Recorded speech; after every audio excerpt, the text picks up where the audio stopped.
story, we need just to start by closing our eyes. So close your eyes and feel the sun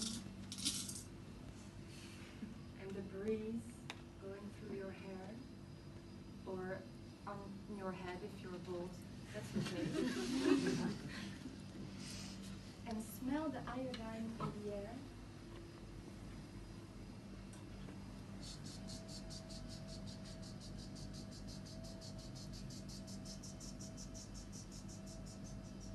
Do you hear that?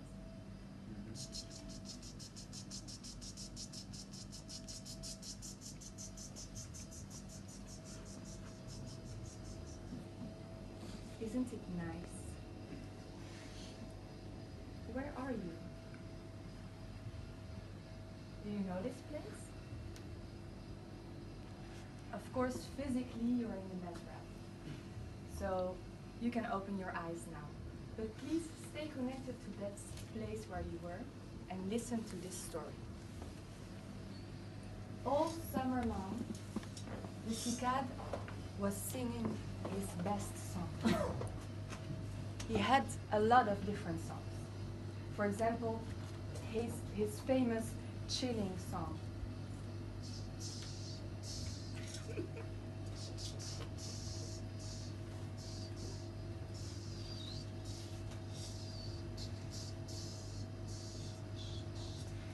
And he had also a love ballad.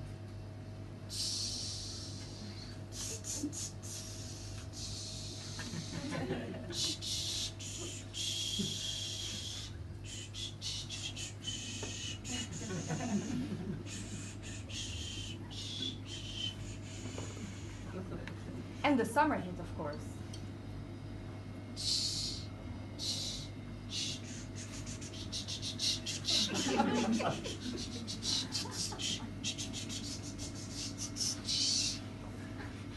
Yeah, so he got so famous. All tourists came and appreciated his sounds. Even the locals, the insects, the animals, they were all feeling so joyful and happy because of his music. And this cicad, he was the best of the singers on days when it was really hot, like 35 degrees Celsius. Those days he gave the best concerts and he became famous. People would come on his tree, knocking on the trunk of the tree to wake him up during the siesta and ask him, oh, please, can you please sing the summer hit again? Everything was going so well. And then time passed by carrying the leaves and the sun and the tourists away, making room for wind and cold and rain. And the autumn arrived. As the days became colder and colder, the cicad felt that his envy of singing just disappeared. And arriving in December, he just had no envy at all to sing. So he thought like, yeah, what I'm going to do, maybe I can try compose some songs. So he composed a few, but the melodies were so sad that it just didn't work out.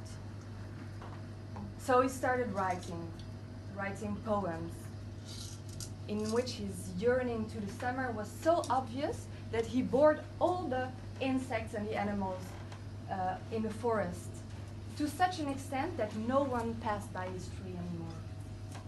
And even the couple of birds living on the second floor of his tree moved out to another neighborhood. And as if that wasn't enough, the food became scarce, and this poor cicad was feeling not only depressed, but also hungry and cold. So on Christmas night, he decided to knock on the door of his first neighbors and ask for some charity. climbed down the tree and arrived at the house of the ants. He knocked on the door of the ants, and an ant opened the door with a Christmas hat. She was celebrating, and when she opened the door, you could see all the ants celebrating in their best clothes.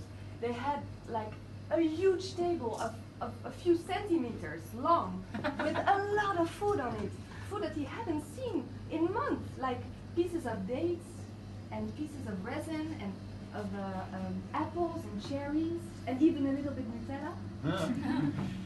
And then there was this aunt standing on the door, really arrogantly. She recognized him, of course. And she said, "Oh, it's you. So what do you want?" And he said, "Merry Christmas. I'm so sorry to bother you. But please, do you have something to eat for me until spring, and then I promise I pay you back." And the aunt said, "Excuse me, but what did you do this summer when my siblings and I were collecting food?" And he said, "Well, I was singing."